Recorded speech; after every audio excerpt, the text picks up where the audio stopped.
কাঁটাতারের বেড়া ইস্যুতে সীমান্তের উত্তেজনাকর পরিস্থিতিতে স্থানীয়দের উদ্বেগ। দেশের স্বার্থে ভারতের সঙ্গে চুক্তি পর্যালোচনা করা হবে বলছে বিজেপি। নতুন করে ভ্যাট ট্যাক্সের বোঝা চাপ বাড়াবে জীবনযাত্রায়। সরকারি সিদ্ধান্তে সীমিত আয়ের মানুষের দুশ্চিন্তা, পুনর্বিবেচনার পরামর্শ বিশিষ্টজনদের। জিয়া অরফানেজ ট্রাস্ট দুর্নীতি মামলায় খালেদা জিয়ার আপিলের রায় কাল। আগস্টের মধ্যে নির্বাচন করা সম্ভব বললেন মির্জা ফখরুল। এবং চাকুরিতে পুনর্বহাল দাবিতে আমরণ অনশন অব্যাহত রেখেছে ট্রেনি সাব ইন্সপেক্টররা। জগন্নাথ বিশ্ববিদ্যালয়ে চলছে ক্যাম্পাস শাটডাউন।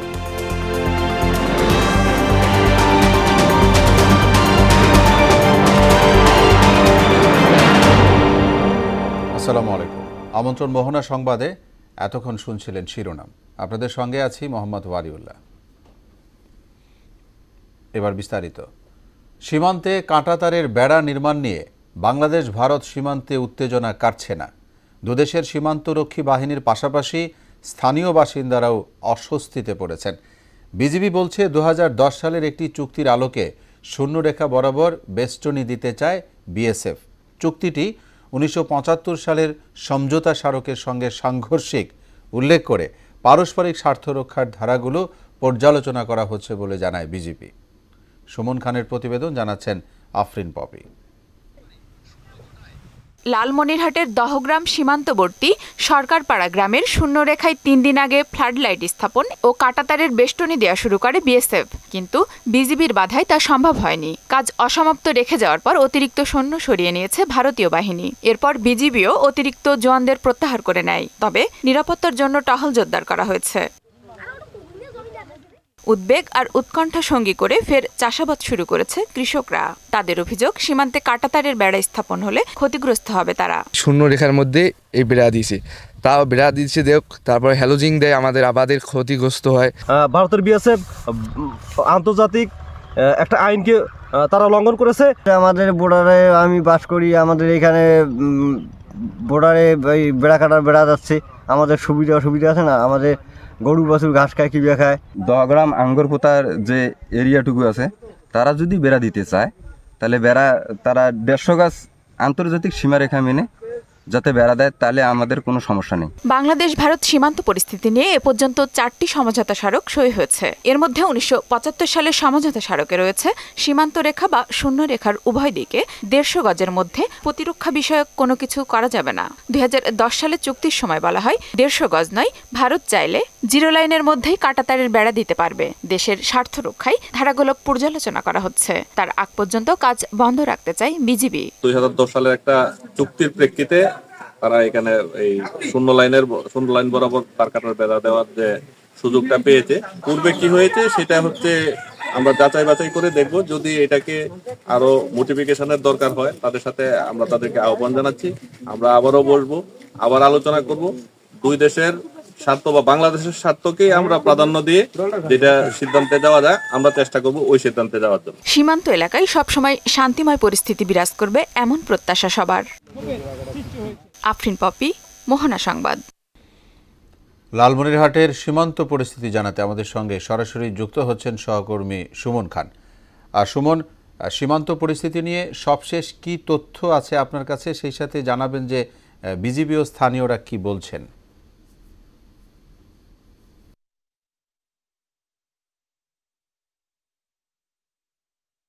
জি অলি, আপনি যেটি বলছিলেন আপনার শেষ প্রশ্নটি দিয়ে যদি আমি শুরু করতে চাই, যে স্থানীয়রা যদি বলছেন যে সীমান্তে যে থমথমে অবস্থা, তারা কিন্তু এখনো মানে আতঙ্ক বিরাজ করছে।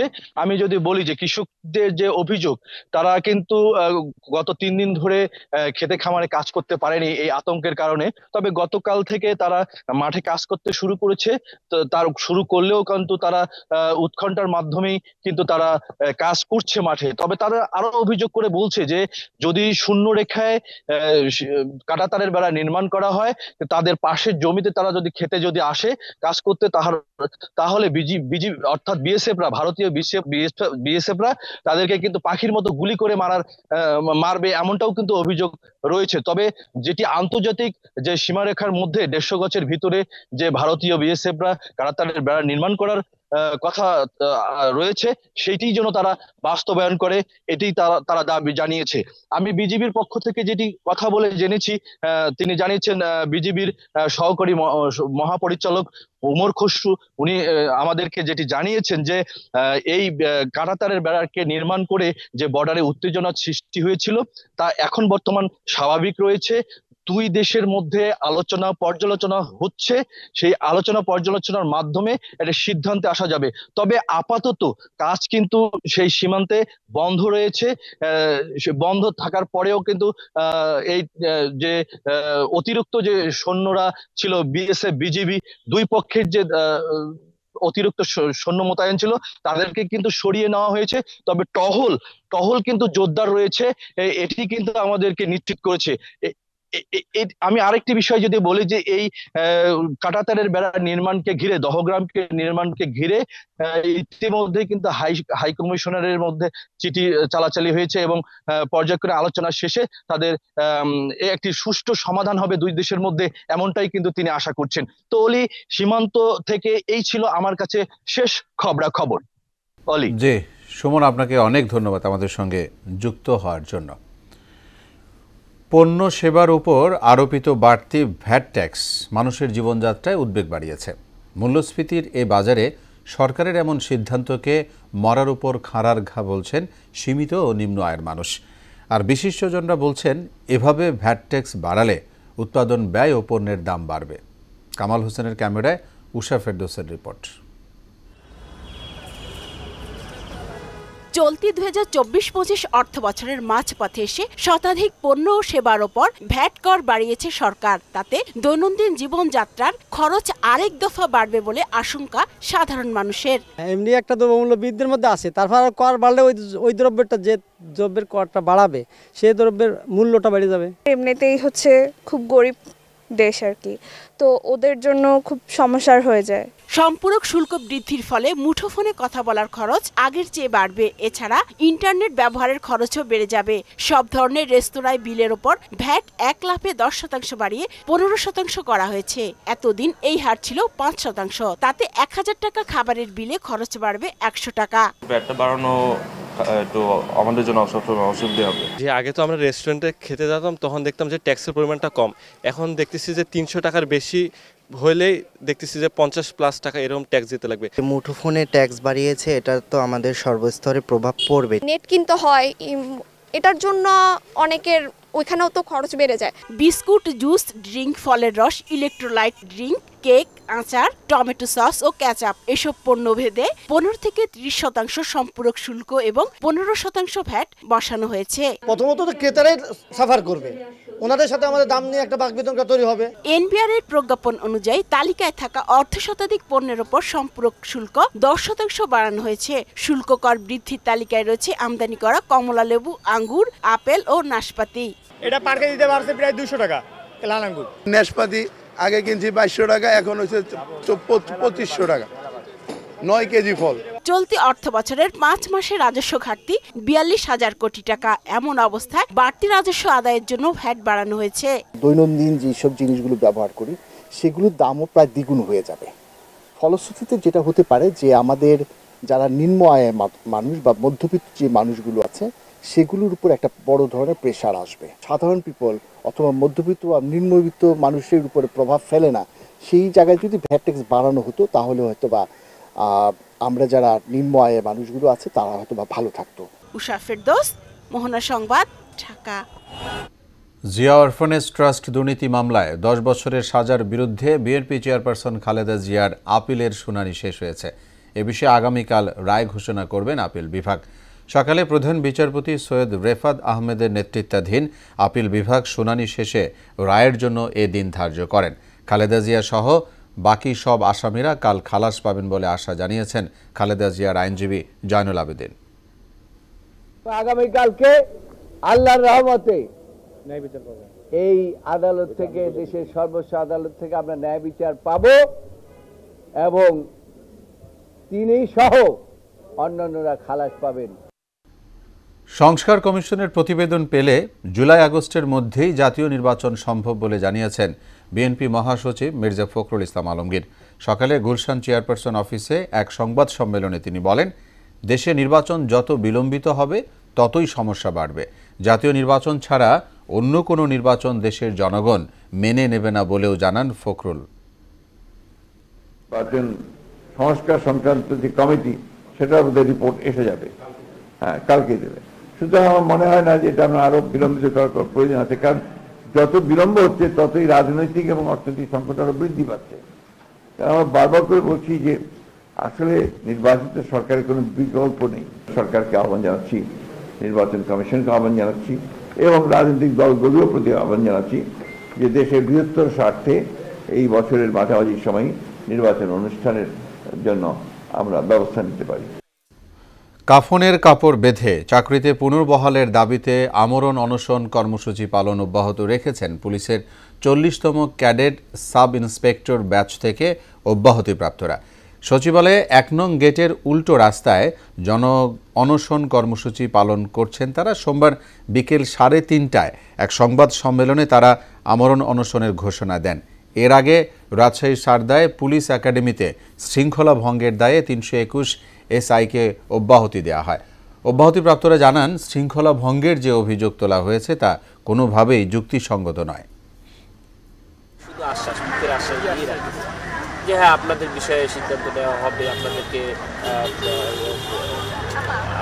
আপনাদের যে দাবি মেনে নেওয়া হবে, এটা ধৈর্য ধরেন।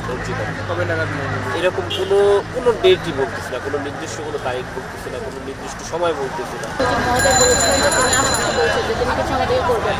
কিন্তু এই কদিন যাওয়ার পর তিনি আমাদের জন্য কোনো কিছু করেননি, আমরা কোনো ফলাফল পাইনি। দর্শক, সেখানে আছেন সহকর্মী শামীমুজ্জামান চৌধুরী। সরাসরি যুক্ত হব তার সঙ্গে। শামীম, যারা অনশন করছেন তাদের সঙ্গে প্রশাসনে কেউ কথা বলেছেন কিনা এবং আন্দোলনরত যারা আছেন তারা কি বলছেন?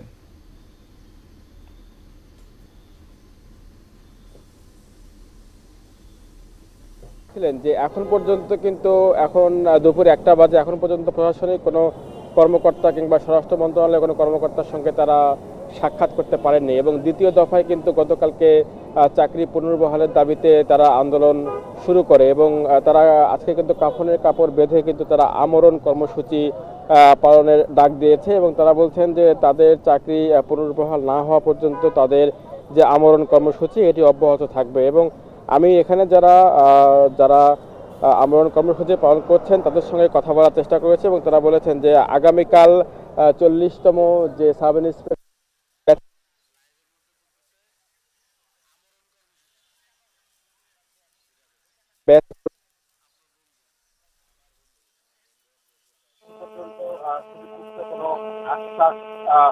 স্বরাষ্ট্র মন্ত্রণালয়ের পক্ষ থেকে দেওয়া হয়নি এবং গত মাসের 6 তারিখে তারা স্বরাষ্ট্র মন্ত্রণালয়ের সিনিয়র সচিব নাসিমুল করির সঙ্গে তারা দেখা করেছেন এবং তিনি আশ্বস্ত করেছিলেন যে ব্যাপারে একটি সুনির্দিষ্ট করা হবে এবং তারা বলছেন যে এখন পর্যন্ত কোনো সুনির্দিষ্ট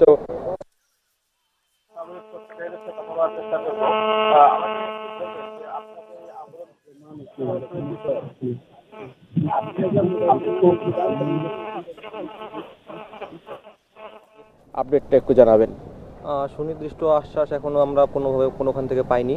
আর আজকের আপডেট তো দেখতে পাচ্ছি, আশ্বাস যদি পেতাম তাহলে তো আমাদের এখানে অবস্থান করা লাগে না। আর আজকের আপডেট হলো গিয়ে এই যে আগামীকালকে হয়তো আমাদেরও র্যাঙ্ক ব্যাচ পরে ঘোরার কথা ছিল, কিন্তু সেখানে এখন আমাদের এখানে কাফনের কাপড় পরে শুয়ে থাকা লাগছে। তো আমাদের হাতে আর এখন কোনো কিছু করার নেই। আমরা কোনো আশ্বস্ত বা আমাদের দাবি পূরণ হওয়া না পর্যন্ত এখানে এভাবে অবস্থান করব যতক্ষণ পর্যন্ত আমাদের দাবি পূরণ না হয়। আমরণ অনশন যেটাকে বলে আর কি। যেমনটি শুনছিলেন, তারা বলছেন যে তাদের দাবি পূরণ না হওয়া পর্যন্ত তাদের যে আমরণ কর্মসূচি এটি অব্যাহত থাকবে এবং তারা বলছেন যে আজকে দুপুর 1টা এখন পর্যন্ত সচিবালয় কিংবা কোনো মন্ত্রণালয়ের পক্ষ থেকে তাদের ব্যাপারে কোনো সুনির্দিষ্ট আশ্বাস দেওয়া হয়নি। তো আমার কাছে সচিবালয়ের সামনে থেকে 40তম অব্যাহতি পাওয়া ক্যাডেট ব্যাচের যে আমরণ কর্মসূচি এই ছিল সবশেষ অবস্থা। অলি জি শামীম, অনেক ধন্যবাদ আমাদের সঙ্গে যোগ দেওয়ার জন্য। সোমবার রাতে অনশন কর্মসূচি প্রত্যাহার করে নিলেও কমপ্লিট শাটডাউন কার্যকর আছে জগন্নাথ বিশ্ববিদ্যালয় ক্যাম্পাসে। বন্ধ রয়েছে ক্লাস পরীক্ষা। বিশ্ববিদ্যালয়ের শিক্ষার্থীদের জন্য নির্ধারিত পরিবহনগুলো চলাচল করছে না। তবে আন্দোলনরত শিক্ষার্থীরা ক্যাম্পাসে অবস্থান নেয়নি। গতকাল সচিবালয়ের সামনে শিক্ষার্থীদের দাবি দাওয়া মেনে নেয়ার প্রতিশ্রুতি দেয় শিক্ষা মন্ত্রণালয়। 5 আগস্টের পর আমাদেরকে 100 দিন সময় দেওয়া হয়েছিল। ওই সময় তেমন আমরা কোনো যে তার যে ফলাফলের যে বাস্তবায়ন তেমন দেখতে পাইনি। তো এই জন্য আমরা গতকালই অনশন ভাঙ্গার আগে আমরা চিন্তা করেছি যে যদি আমরা অনশন ভেঙে ফেলি এবং শাটডাউন না রাখি তাহলে হয়তো আবার আমাদের কাজ নিয়ে গড়িমসি হতে পারে, পাইতারা হতে পারে। জগন্নাথ বিশ্ববিদ্যালয় ক্যাম্পাসে আছেন আমাদের সহকর্মী এমআর আসাদ, যুক্ত হব তার সঙ্গে। আসাদ, নিশ্চয়ই শুনতে পাচ্ছেন, শাটডাউন তো চলছে, কি পরিস্থিতি দেখছেন ঠিক এই মুহূর্তে?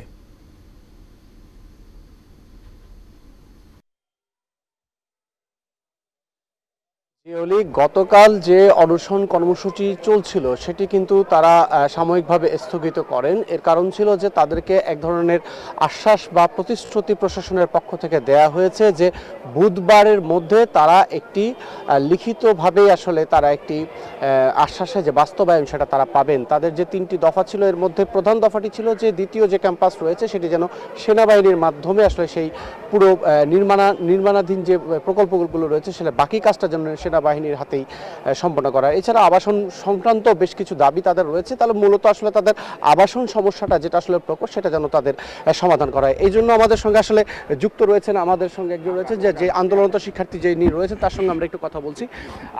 গতকাল অনশন কর্মসূচি যখন আপনারা সাময়িকভাবে স্থগিত করলেন, এরপরে বুধবার পর্যন্ত আপনাদের কি ধরনের কর্মসূচি আছে এবং আপনারা কতটুকু আশাবাদী এটা জানতে চাই। আচ্ছা, কালকে আমরা সচিবালয়ে যে অনশন কর্মসূচি ছিল ওইখান থেকে আমরা যেই লেটার্সটা পেয়েছি, অর্থাৎ যেই পেপারসটা পেয়েছি তাদের থেকে আমরা তাতে সন্তুষ্ট আছি। বাট হচ্ছে কালকের যে প্রোগ্রামটা, অর্থাৎ আগামীকাল 11:30টায় যে মন্ত্রণালয় থেকে প্রোগ্রাম হবে, সবাইকে নিয়ে বসবে, আর সেখানে তো আমাদের দাবি দাওয়াগুলো আর শুনবে না, জাস্ট ওইখানে বাস্তবায়ন হবে, জাস্ট হচ্ছে সাইন করে বলবে যে অনুমোদন দেওয়া হলো। এটার জন্যই আমরা ওয়েট করতেছি।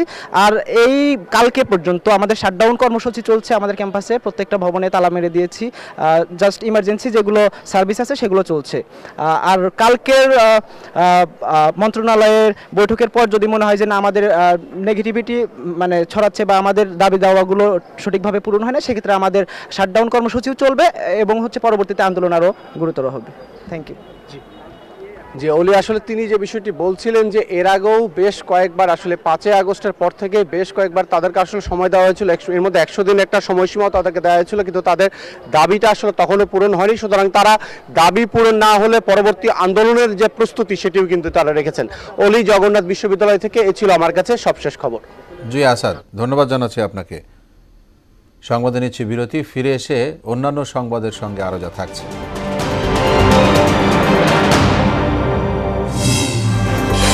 লস অ্যাঞ্জেলেসের দাবানলে প্রাণহানি বেড়ে 24, নতুন এলাকায় ছড়িয়ে পড়ার শঙ্কা।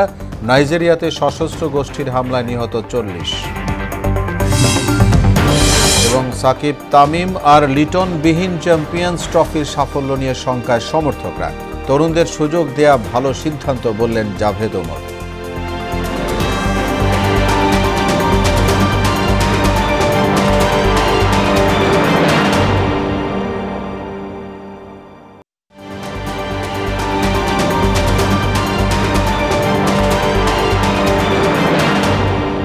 বিরতির পর আবারও আমন্ত্রণ মোহনা সংবাদে।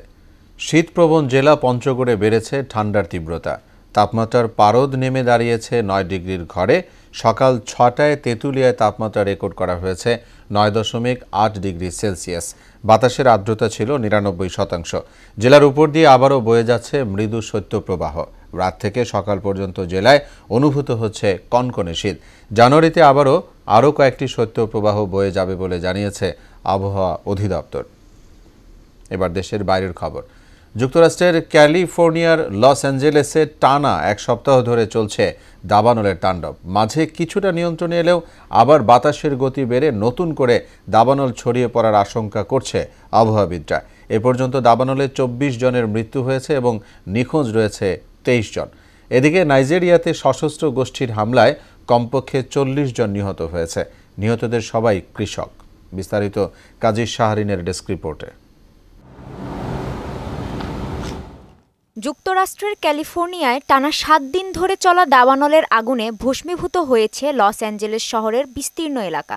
শহরটি পরিণত হয়েছে ধ্বংসস্তূপে। দূর থেকে দেখলে মনে হয় যেন যুদ্ধ বিধ্বস্ত পরিত্যক্ত কোনো শহর এটি। দাবানলের এ তাণ্ডবে এখন পর্যন্ত নিহত হয়েছেন 24 জন, নিখোঁজ রয়েছেন 23 জন।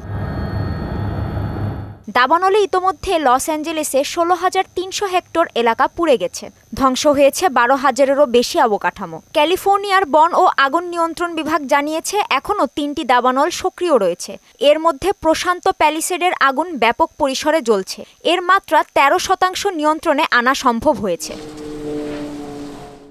দাবানল কিছুটা নিয়ন্ত্রণে এলেও আবারও বেড়েছে বাতাসের গতি। বাতাসের এমন ঝড়ো গতি দাবানলের শিখা আরও বাড়িয়ে দিতে পারে। এর কারণে নতুন করে দাবানল ছড়িয়ে পড়ার আশঙ্কা করছেন আবহাওয়াবিদরা। এদিকে নাইজেরিয়ায় সশস্ত্র গোষ্ঠীর হামলায় কমপক্ষে 40 জন নিহত হয়েছে। সরকারি কর্মকর্তারা জানান নিহতদের সবাই কৃষক ছিলেন। দেশটির প্রাদেশিক তথ্য কমিশনার জানিয়েছেন বোকো হারাম গোষ্ঠী এবং পশ্চিম আফ্রিকা প্রদেশের ISIL এর যোদ্ধারা এই হামলা চালিয়েছে। কাজী শাহরিন, মোহনা সংবাদ। ইসরায়েলি প্রাণঘাতী হামলায় গত 24 ঘন্টায় গাজা উপত্যকা জুড়ে কমপক্ষে 19 জন ফিলিস্তিনি নিহত হয়েছে, আহত হয়েছে 71 জন। টানা 15 মাসের লাগাতার হামলায় নিহতের সংখ্যা প্রায় 46,600, আহত হয়েছে লক্ষাধিক ফিলিস্তিনি।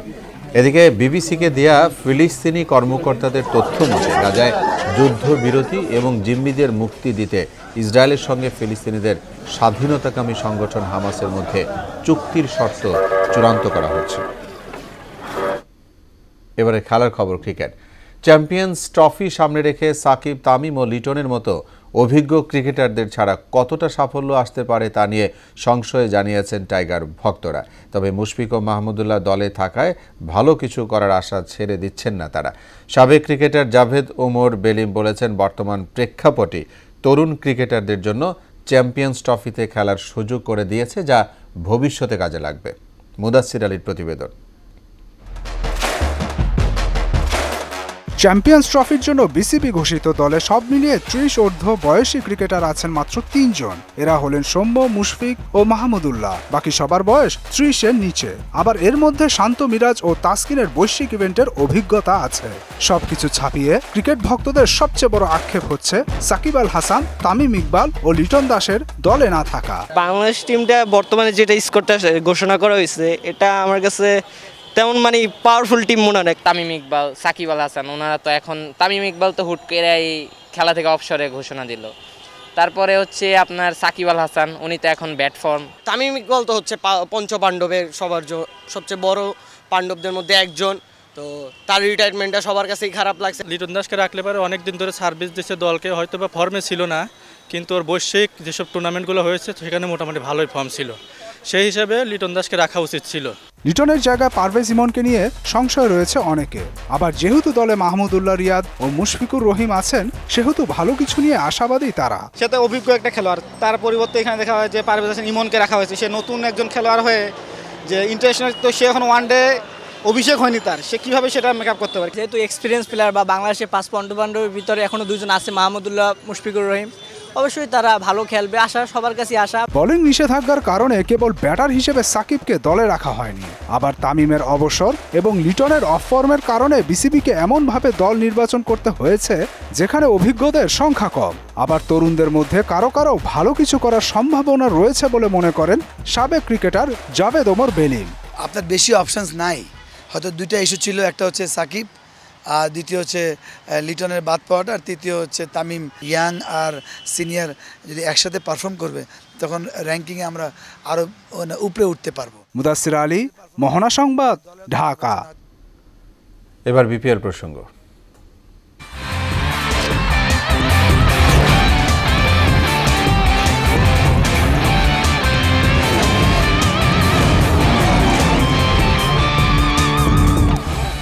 শেষ হলো বিপিএলের সিলেট পর্ব। এ পর্যন্ত 7 ম্যাচ খেলে শতভাগ জয়ে 14 পয়েন্ট নিয়ে টেবিলের শীর্ষে রয়েছে রংপুর রাইডার্স, আর 4 ম্যাচে 3 জয় ও 1 হার নিয়ে 6 পয়েন্ট পেয়ে তারপরে অবস্থান করছে চিটাগং কিংস। এদিকে 7 ম্যাচে মাত্র 1 জয়ে 2 পয়েন্ট নিয়ে টেবিলের সবার নিচে অবস্থান ঢাকা ক্যাপিটালসের।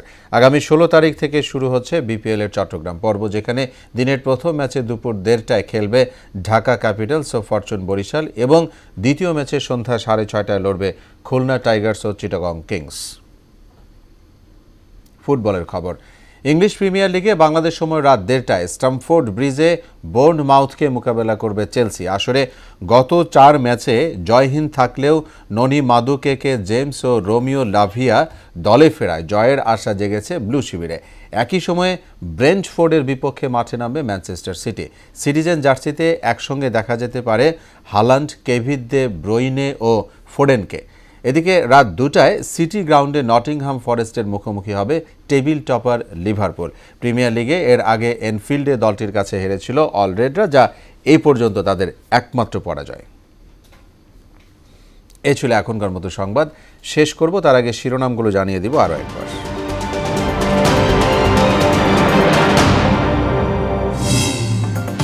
কাঁটাতারের বেড়া ইস্যুতে সীমান্তের উত্তেজনাকর পরিস্থিতিতে স্থানীয়দের উদ্বেগ। দেশের স্বার্থে ভারতের সঙ্গে চুক্তি পর্যালোচনা করা হবে বলছে বিজিবি। নতুন করে ভ্যাট ট্যাক্সের বোঝা চাপ বাড়াবে জীবনযাত্রায়। সরকারি সিদ্ধান্তে সীমিত আয়ের মানুষের দুশ্চিন্তা, পুনর্বিবেচনার পরামর্শ বিশিষ্টজনদের। জিয়া অরফানেজ ট্রাস্ট দুর্নীতি মামলায় খালেদা জিয়ার আপিলের রায় কাল। আগস্টের মধ্যে নির্বাচন করা সম্ভব বললেন মির্জা ফখরুল। এবং চাকুরিতে পুনর্বহাল দাবিতে অনশন অব্যাহত রেখেছে ট্রেইনি সাব ইন্সপেক্টররা। জগন্নাথ বিশ্ববিদ্যালয়ে চলছে ক্যাম্পাস শাটডাউন। সবাইকে আবারও শুভেচ্ছা। পরবর্তী সংবাদ বিকেল 5:30টায়। এর আগে সংবাদ এক নজরে দেখবেন বেলা 3টায়। মোহনার সবশেষ খবর জানতে ভিজিট করুন www.mohana.tv। সংবাদ দেখতে পারেন ফেসবুক ও ইউটিউবেও। এতক্ষণ সঙ্গে থাকায় ধন্যবাদ সবাইকে।